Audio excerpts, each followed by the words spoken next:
How many clubs in the wine sphere, Ed, can say the wines featured in 1978? One. And so, listen to this. Listen to these. Okay, listen to these. The white was Le Fleuron from Joseph Phelps, non-vintage. Okay. Now, Bruce Nyer was in here. Bruce Nyer. He was the sales manager for Phelps. That's Phelps right. at that time. Yep. It's very likely he sold my dad that wine.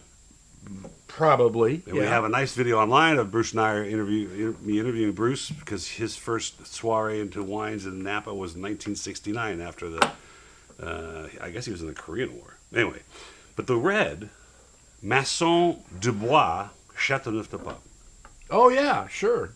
Well, you know sure, that was. I remember that. Yeah, I remember that. Yeah. But that's the second. That was the second Châteauneuf-du-Pape we featured in '78. We had two of them in '78. You know, go do one now. Yeah, were they 70, $80 a bottle now? Yeah, well, I mean, for a good one. Well, for a good one, yeah, you can buy one for $40, but I wouldn't drink it. I wouldn't drink it either because they're not so good. Okay, here you go. I keep telling you, you got the wrong end on. Now put it away. Here, give me some wine. Hey, welcome to the limited series. Is that what you said already? Whatever. Why am I talking?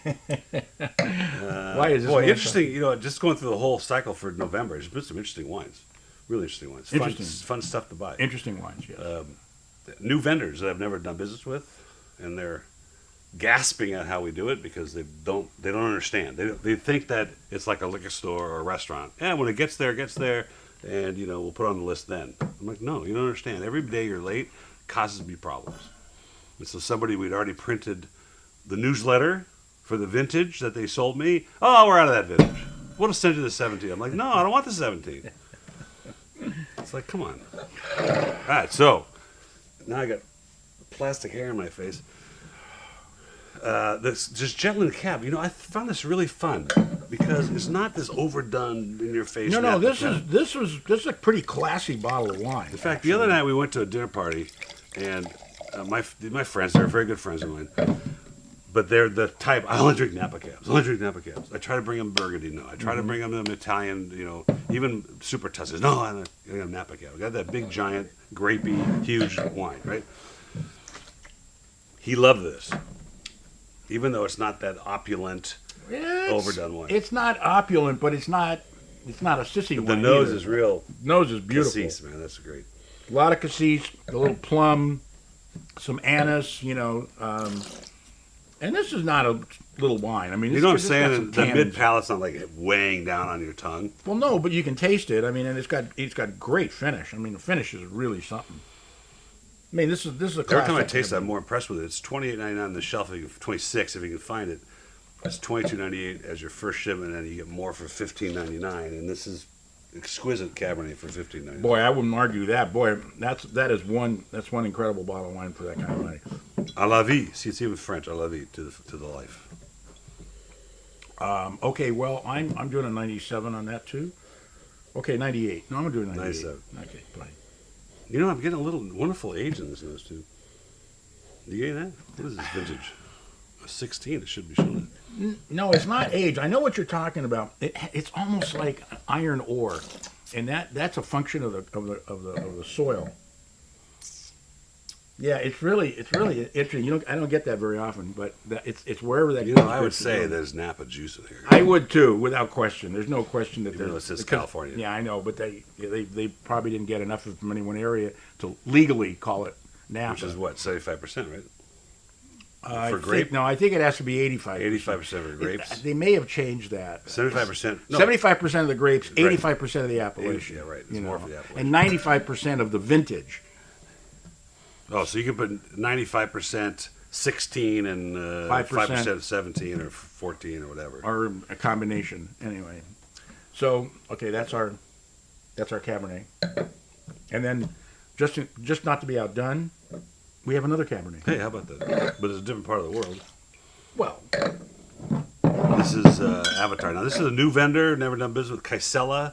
I love the guy, the actual sales guy. He's got a wonderful palate, and I appreciate that when people come in here with that understand the wine. Okay, so I had the Voskahat, that Armenian wine. Do you think that Voskahat from Armas Winery in Armenia is distributed by a major distributor? Of course not. No, of course A not. little distributor called Beaumonde. Okay, and the guy shows up, and I swear he wheels in a Coleman cooler. He opens it up, and there's a ton of ice in there, and the wine's there. I go, great.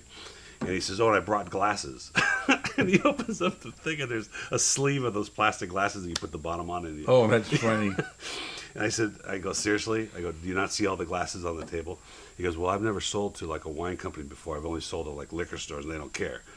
I go, oh, really? Right. Yeah, they'll take the wine in the cup of your hand and say, oh, yeah, that's pretty good.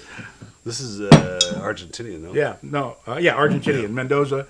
And Now, I've decided I'm not going to produce, particularly Chile and there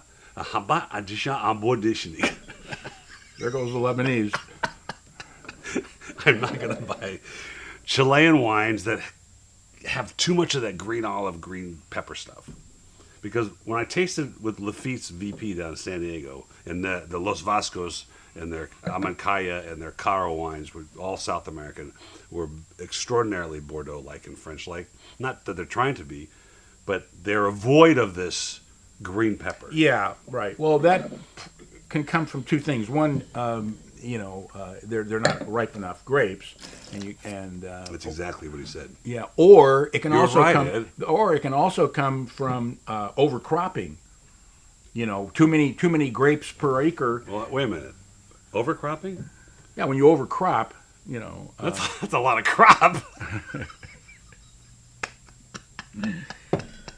Is anybody following this? Because I'm not. I don't get it. Anyway, they call it overcropping. You overcrop. Well, he said exactly that. He said we paid very close attention to how we grew the grapes and trellised them and aged Right. them on the vine to make sure that they didn't produce that character. Right. And this one doesn't have that character either. This tastes No. like Cabernet from another part of the world, and that's why I was intrigued by it. Well, the other thing you have to do is selection. Just because you pick a cluster of grapes doesn't mean that every grape on that cluster is going to have the same amount of ripeness. That's true. And then you put them through a sorter, and you literally hand sort, take out the ones that don't look good, or the clusters that don't look good. That's how you make good wine. Now the other thing that Lafite sort of got in their preface that nobody else does is they use the barrels first for Lafite, which is 100% new oak, then for Carolade Lafite, then which is second-year oak, then for the one of the other Lafittes, and then they ship the barrels over to Argentina and they use them for this. And they have their cooperage, so it doesn't really matter. Yeah, so I mean okay, so you're getting wine that once had a first growth Bordeaux in it, Yes. right? Now, how much of an impact that'll make is open to question, but it's not something anybody but 5 people can say. Well, that's true. That part's true, and that's what intrigued me about this wine. Though it doesn't have that pedigree, it has certainly the farming has produced a wine that is indicative that you get the region, you get the crispness of what happens in Mendoza Cab, but you don't get that sort of you don't get the green apple. You don't get the Green stupid. apple. You don't get the stupid stuff. It's what I call stupid stuff. And sometimes it's so offensive. It gets like I get these Chilean cabs. It's like, oh my god, I can't even drink this. Yeah, this is really good. I'd do it a 98 on that. It's delicious. It's great wine. C'est très très très bon. And now for something completely different. Yeah, so talk Verdicchio. about two different wines on the white side for this. Yeah, I know. Well, The whites only people this club, I go, what? What's up with this? I'll tell you. But you love Verdicchio. I love Verdicchio. I absolutely adore it. There's just something about that grape. There's this elusive kind of floral fruit spice character. It sees no oak whatsoever, so everything comes out of the soil and the grape, and then it's got this chalky middle like great Chablis. So fun. I love Italian whites. All of them. Verdicchio is almost a mainstream grape around here. This is almost too ripe. Yeah. It's got so much fruit in it. What area is it from? Oh, it's from Verdicchio, from Verdicchio's it's, Castelli. the east side of the Adriatic. Right. It's over by the Adriatic. Yeah. Across from Croatia. It's not. I think it's Umbria. Is it Umbria? No, it's not Umbria. It's I forgot. I think it's Montecappone. You're Wow, right. what a beautiful nose, though. Got the floral But it's component. north, so it's getting toward Venice, but not inland. Yeah, it's on the Adriatic side. No, it's not. It's not that far north. It's in the middle somewhere. And what's just below Umbria? Puglia, No. It's not that far north. Tuscany. South. Yeah, but Yeah, Tuscany was swathed all the way across there. Well, since I'm a huge fan of indigenous Italian whites, I'm going to give it a 98. I just think they're great. absolutely. And this is so no, fun I'm to with you. taste. I'm going to do a 99. And totally different than anything you're going to buy here. You know, you're absolutely right. And if you want to remember anything about Italian whites, the 3 V's: Verdicchio, Vernaccia, and Vermentino. And that's all you got to know. But, You heard it here but first. they're white, right? Yeah, they're all white. That's W. No, the 3 V's: Vernaccia, Verdicchio, Vermentino. Vernaccia, okay, right. UVW. UVW. That's German. Well, that one right over your head, didn't it? No, it didn't. I just tried to ignore it, and I hope I got some help. Now I feel bad. No, you don't. I do. You know you don't. Because the poor woman that sold us this extraordinarily pedigreed Sauvignon Blanc, I don't think we bought it for what she paid for it. So, but she came to me, and it's Pouilly-Fumé, which is now wasn't Fumé. Remember, there used to be Fumé Blanc from Robert Mondavi. Well, Was there it- still is. Do they still make Fumé Blanc? Oh, sure. Are you kidding? That's one of their staples. And it came from this, right? This is where the idea was. Well, we'll call it Fumé Blanc in California, even though it's there's not a Wow. Fumé Blanc in French, but this stuff is. Well, because Robert Mondavi went to France and tasted Fumé Blanc.